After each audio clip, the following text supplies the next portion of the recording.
morning. Welcome to Shattering Myths, the program devoted to those who know that the world's religious, political, economic, and military institutions are corrupt, that they have become counterproductive. I am Yahowah. Our number, anytime over the next 2 hours, is 877-300-7645. Right in the land of 1,000 lakes, FBI agents have arrested 6 people in Minnesota on connection with terrorism.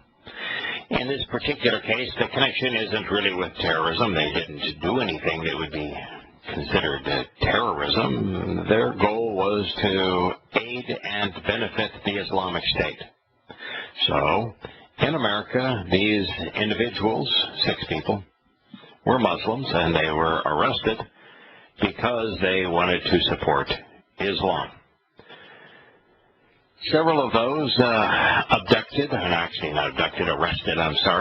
were members of Minnesota's, particularly Minneapolis's, sizable Somali population. You see, you can take the Muslim out of Somalia, but you can't take the Islam out of the Muslim.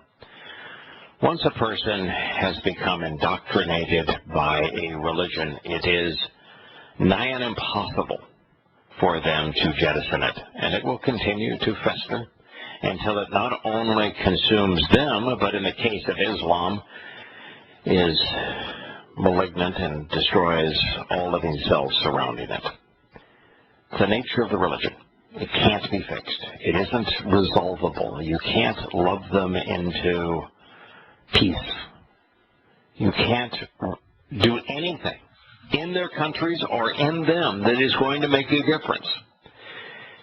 Now, that is not to say that there aren't some religious individuals that come to sanity, that begin to consider evidence and reason, that don't march off like lemmings, thoughtless but covered in their faith. There are. But for an individual to start questioning their religion, they have to have an open mind. They have to be willing to go where facts and evidence lead. And very, very few individuals are willing to do that. And extraordinarily few Muslims. You see, in Islam, there's a significant disincentive from doing so. The Quran itself says the opposite of what Yahowah says. The Quran says that if you question it, you will lose your faith. Yahowah wants you to question him. He wants you to be observant. He wants you to exercise good judgment. He says it over and over again. But in the Quran, if you were to do these things, you would cease to be a Muslim, because it is unbelievably repulsive, the religion at its core. Its founder was amongst the most perverted sexual predators to have ever lived. He was a ruthless terrorist. There is a 0% possibility that you can be informed, rational, and Islamic.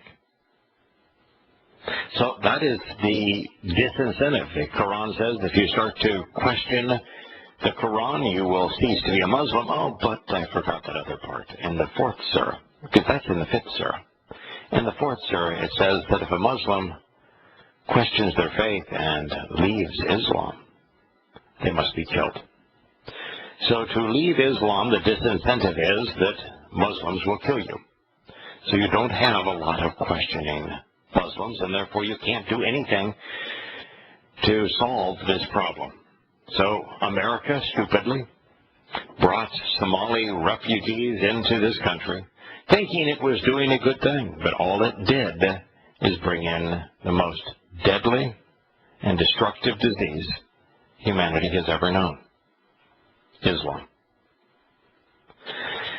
All the FBI spokesman said is that in a news conference is that they will confirm the 6 arrests. They won't give you the names of the individuals, but said that they were indicted on charges to support the Islamic State and lying to federal agents.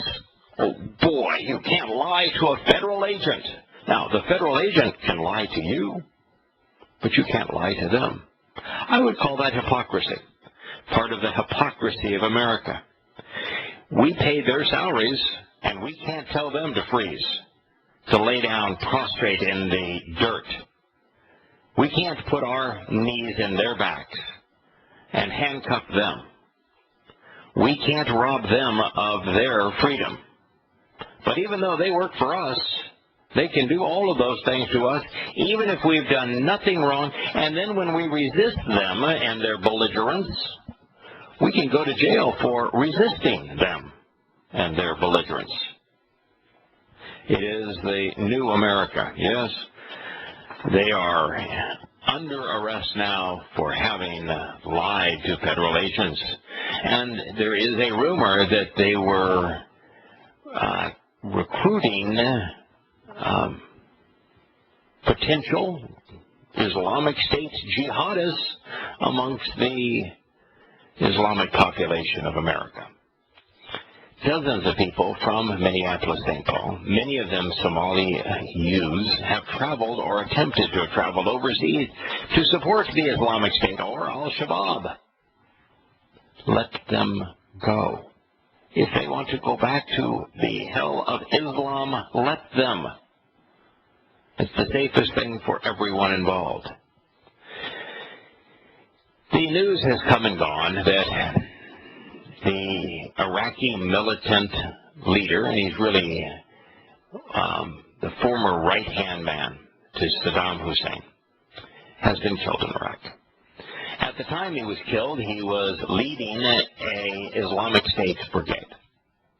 His name was al-Dori. He was 72 years old. He led a large order of tribal Sunnis under the umbrella of the Islamic State. It was one of the main Islamic Sunni organizations, militant organizations in Iraq, and it was, even in the journalistic parlance, quote unquote, a key force behind the recent rise of the Islamic State, end quote. And I heard newscast after newscast talk about the fact that this, I don't know if it was the King of Clubs or King of Spades, he was in the deck of cards that America wanted dead or alive. He was in the top 5 or 6. Might even have been the 5. I guess the aces would be the highest and the kings the second, and he was amongst the kings. So why do I bring this up? Why do I tell you that, yeah, it was reported that, oh, yeah, we'll find the identity. We finally got him. They got him. And, boy, that was one of the guys we really wanted to get. Why? Because there is this myth that the Islamic State grew out of al-Qaeda. It's not true. We know that isn't true because Saddam Hussein and those closest to him, this was the top aide of Saddam Hussein, military aide of Saddam Hussein, was overtly opposed to the Islamic State. In fact, al-Qaeda and the Islamic State were so hostile to one another that when Saddam Hussein invaded Kuwait, which was in the world's interest, and was poised to invade Saudi Arabia, which would have also been in the world's interest. He is a much better, more benign dictator than either of the emirs or king of Kuwait or Saudi Arabia. He is overtly was Islamic terrorism, where they are the world's biggest benefactors of Islamic terrorism. Well, when he was poised to invade Saudi Arabia, at that time, al-Qaeda, and particularly Osama bin Laden, went to the king of Saudi Arabia, whom he knew personally because his father was his best friend, and said, you know, we have just defeated the Soviet military in Afghanistan, albeit with American weapons. But, you know, you have lots of American weapons. We have mujahideen. We have fighters who are trained and skilled in deploying American weapons. So if we can defeat the Soviet military with American weapons in Afghanistan, we sure as hell can beat Saddam Hussein. We want the job. But since the king of Saudi Arabia was a fundamentalist Muslim, he knew that he couldn't trust the Muslims and chose not to have al-Qaeda deployed to destroy Saddam Hussein and his military. But and gave that job to the other individuals campaigning for it, which was King George I of the United States. But what the story proves, beyond any chance of disagreement, is that there not only was no connection between the Islamic State, or I should say al-Qaeda at the time, between al-Qaeda and Saddam Hussein or Iraq. They were mortal enemies. And now here is the number 2 guy in the Saddam Hussein regime. And I think the other aces after Saddam were his sons. So this is the top guy. And what is he doing? The top guy of a regime that was so anti-al-Qaeda that al-Qaeda wanted to go to war to take him out of power. And now this individual is the head of the most, or was until he was killed over the weekend, was the head of the most powerful militant wing of the Islamic State. You ought not have to have a PhD to be able to make these connections. That means that every reference to al-Qaeda in Iraq was an absolute lie, as was all stupidity in the media and in politics suggesting that the Islamic State grew out of al-Qaeda. The Islamic State grew out of America's invasion of Iraq. America is responsible for the Islamic State. And it's not just that the Islamic State grew out of America's invasion of Iraq. It's that we are the arms behind it. You see, America unleashed Shia Islam against Sunni Islam by breaking the country. And then, to create some semblance of balance between the two in the midst of the religious civil war, the Awakening program provided men like this with vast armies. Right there, but not a single news media made it. That the Islamic State isn't comprised of al-Qaeda members. It's comprised of those who despised al-Qaeda. That's profound. That means that Petraeus's Awakening program and George Bush's surge, rather than as Republicans like to call it, this great military strategy, was buffoonery. It's counterproductive. In fact, the day it was announced, I devoted 2 shows to examining it and telling you that it would backfire, that it would lead to exactly this result. And it did. This is a product of the U.S. military.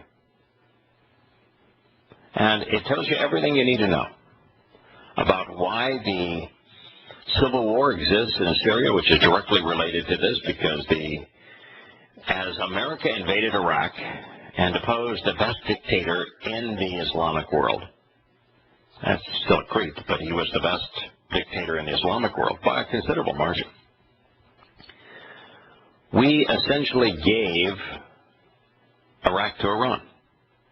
And when the Shia Muslims were unleashed, they went on killing sprees, annihilating Christians, and then beginning to refight the war that they had not lost, but had come to a draw between Iraq and Iran.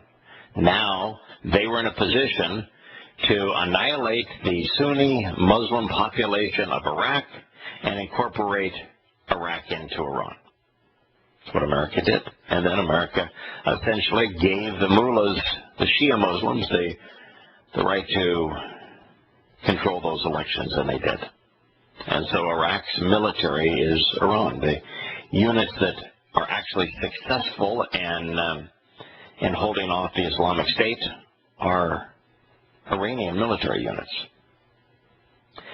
And that's where we find ourselves today. We made this mess. It is wholly and completely our responsibility.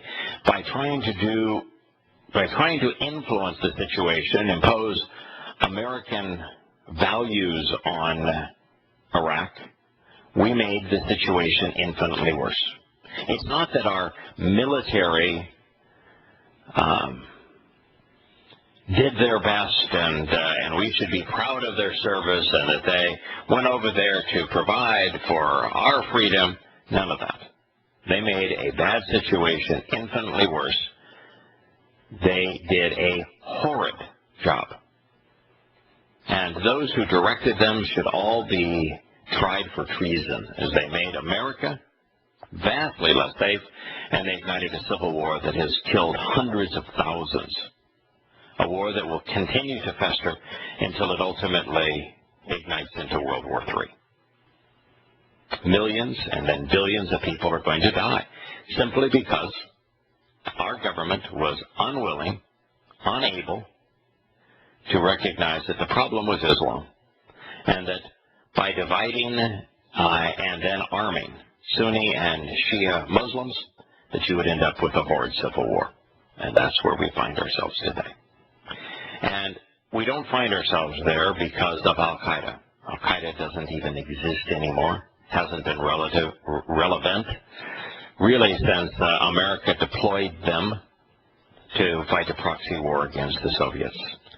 And folks, if you're unwilling to make the connections, if you're unwilling to peel back the layers of history, if you're unwilling to look at your government with an open mind and value evidence over reason as opposed to just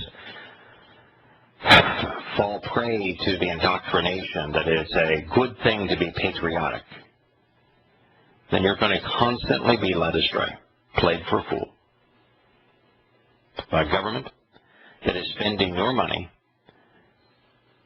making bad things worse around the world. Reuters is reporting that a suicide bomb, guess who detonated that, because Muslims seem to have 100% monopoly on suicide bombers. After all, 9/11 was a suicide bombing in Afghanistan's eastern city of Jalalabad, killing 33 people and injuring more than 100 on Saturday outside of a bank where government workers collect salaries. You know how Muslims always say, yeah, America, you had it coming to you. In fact, Jokar Shanarev, as he scribbled his blood-stained message inside of the plastic boat for which hundreds, if not 1,000, federal agents were riddling it with bullets, explained that as a Muslim, he had every right and duty to kill non-Muslims because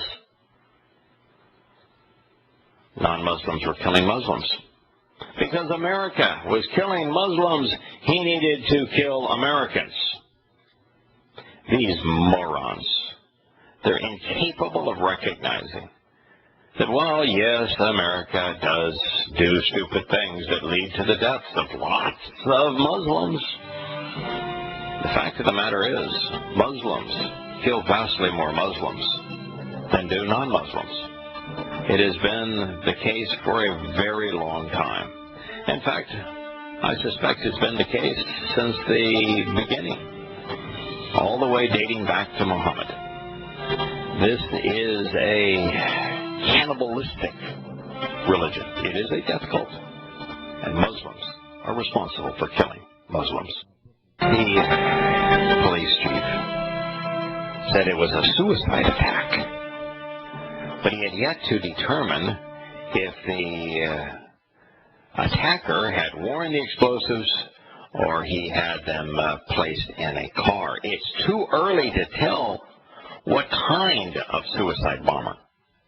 How about this? A Muslim suicide bomber. Yeah, how about that? My guess is it was a Muslim suicide bomber. How about you? Probably a Minnesotan, since they seem to be a high percentage of Minnesotans now that are becoming Islamic terrorists. The Taliban insurgents, however, denied. How could the Taliban be called insurgents?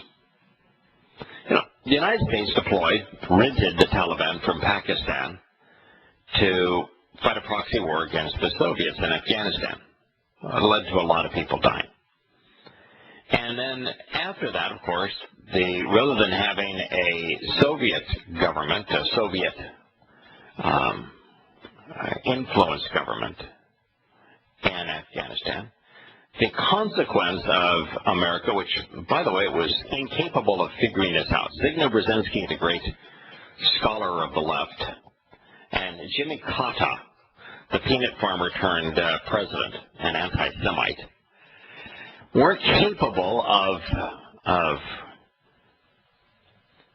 analyzing what the consequence would be of America supplying $5 billion worth of weapons to the fundamentalist Muslims and telling them to go play and kill infidels. Well, the consequence was the Taliban took over control of Afghanistan. Gee, that was hard to figure. And when they were in charge of Afghanistan, they were far more brutal.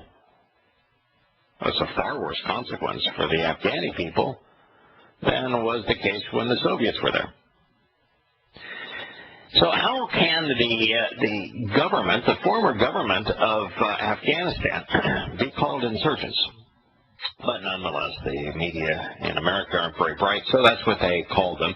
Anyway, the Taliban insurgents denied responsibility. The militants who were ousted from power by the U.S.-led invasion, and to call them militants ousted from power, they were the government. They ran the country. Yes, they were former militants. That's why we chose to use them as a proxy war. And then America turned on them. We turned on our allies. Can't trust America. They claim that they rarely claim attacks where large civilian populations die. Now, in this particular case, the 33 who were killed and the 100 or so who were mutilated were just government workers. Now, the fact is that the Taliban quite often thinks that the government and anyone taking a paycheck from that puppet government is okay to kill. But in this case, they said, no, it was an evil act. So some other Muslim group did it, and one Muslim group is calling the terrorist attack evil.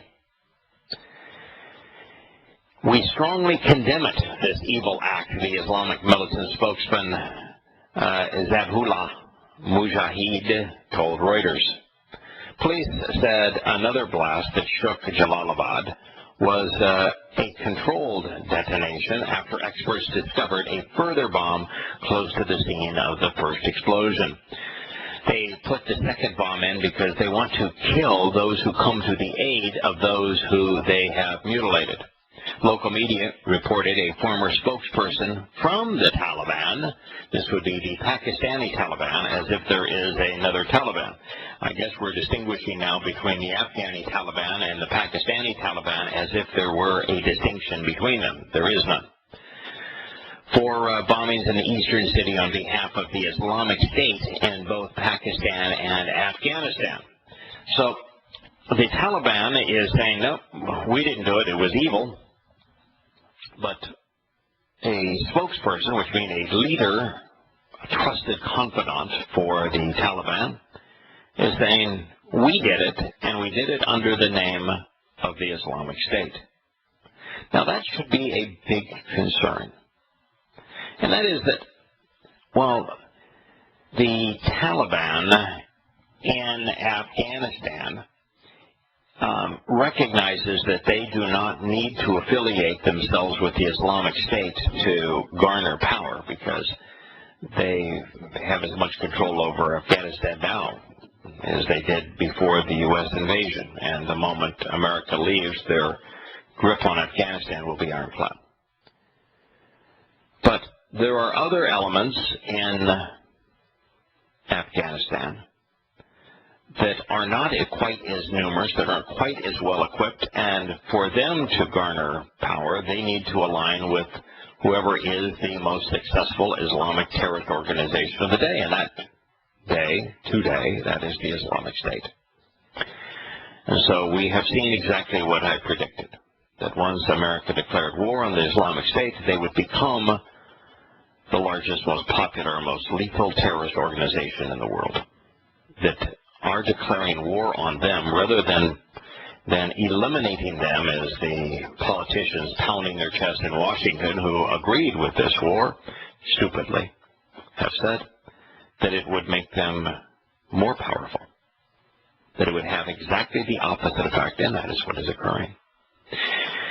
Turning to Boston and this day that the Boston Marathon is being run, Shanarev, who has not testified in his trial. Now, he's been found guilty, as I understand it. I mean, I've been watching a variety of different trials, and I don't know if the verdict is over in that trial. It was certainly over in the trial of Hernandez in Boston area, the other New England-based trial, and it may just be in the penalty phase. It doesn't matter. Shanarev's attorneys have already admitted, and I think it is over, so we're just in the penalty phase. They finally published, because with the trial they have no choice. The government wanted to keep this secret, but was unable to do so because of the public trial. Shanarev's blood-stained message inside of the plastic boat as he was being surrounded and fired upon by countless federal agents. Yes, this one wounded Muslim with a probably empty handgun at the time, being surrounded by hundreds, if not thousands, of U.S. agents. He wrote, "The U.S. government is killing our innocent civilians, but most of you already know that," Shanarev wrote. "As a Muslim, I can't stand to see such evil go unpunished. We Muslims are one body. You hurt one, you hurt us all. I don't like killing. It is forbidden in Islam, but due to said unintelligible, it is allowed." What an idiot. Not only is killing not forbidden in Islam, it is what Muhammad did. He was a mass murderer. And as a mass murderer, since Islamic law is based entirely on Muhammad's life, killing is integrated into Islam. It's a death threat, a death cult. The Quran, it says, it tells Muslims to lie in wait and ambush, using all manner of weapons to kill anyone who does not submit to Islam. It's an open-ended declaration of war against all mankind. But the fact of the matter is that Muslims have been hoodwinked into believing that their plight, the death of Muslims, who are, by the way, not innocent, they are infected with the most deadly virus man has ever known, is being perpetrated by the West, that the Jews and the Christians are responsible for the horrible plight of Muslims, as opposed to Muslims themselves taking responsibility for what their religion has done to them. And that, as we just read the story in Afghanistan, and as we read what is happening every day throughout the Middle East, where Muslims are not only killing fellow Muslims, but killing Christians and Zoroastrians and all manner of individuals, that if Muslims wanted to avenge the death of Muslims, they would have to be self-mutilating. That is the only way to go about it. Now, it's not to say that the United States, with its drones and with its military, hasn't killed lots of innocent people. But it is to say that if you're opposed to those killing Muslims, if you need to avenge the killers of Muslims, then you're going to be engaged in what Iran and the Islamic State are engaged in today, a religious civil war where you're going to kill one another. The The next story here is brought to us by the Associated Press. It is Dateline Cairo. It says that it reads, the Islamic State militants in Libya shot and beheaded groups of captive Ethiopian Christians. Gee, so in Islam, killing is not permitted, and yet while reciting Quran verses, the Islamic State is assassinating and decapitating non-Muslims. I guess that, according to Islam, is not killing. It's I don't know. Maybe it's bloodletting. Maybe it's a new tickling game in Islam. Maybe it's just target practice. But no, shooting a bullet into somebody's head at point-blank range while they are incapacitated, tied hand and foot, and cutting off their head while they are defenseless. No, that's not killing in Islam. No, that isn't. And, you notice, too, that what did Shinarif do? He came with a bomb that he took great time and pleasure making, and he detonated that bomb amongst unarmed civilians. What did the Islamic State do? They didn't attack a military institution. They didn't attack a Libyan army. They attacked unarmed and defenseless Christians and cut off their heads and used their heads for target practice. That's what they did. That's what they have always done. That is why Islam cannot be tolerated. It is a death cult. It continues to kill. And until more people say what I've been saying on this program, that it needs to be contained, they will continue to do so. So the AP article began, the Islamic State militants, as if there's a difference between a militant and Islamic State. I mean, in the case of the Islamic State, why even add the word militant? If you want to call them what they are, they're jihadists, they're mujahideen. That's the religious term for them, but Islamic State says it all. And Libya, and they're operating, of course, now in Libya because America declared war on them, and because Libya is the place where America poured in a literal mountain of weapons which are being deployed throughout the Islamic world. And Libya is the country where we, not having learned our lesson in Iraq and having made a bad situation in Iraq worse by ousting the secular dictator, did the same thing in Libya. Boy, when you make the same mistake twice over that short a period of time, that says that there is absolutely no hope for that country. They shot and beheaded groups of captive Ethiopian Christians. Why do they kill captives? I mean, there is no military that would shoot videos of killing captives unless it's the Nazis who, in most cases, didn't have the Jews captive.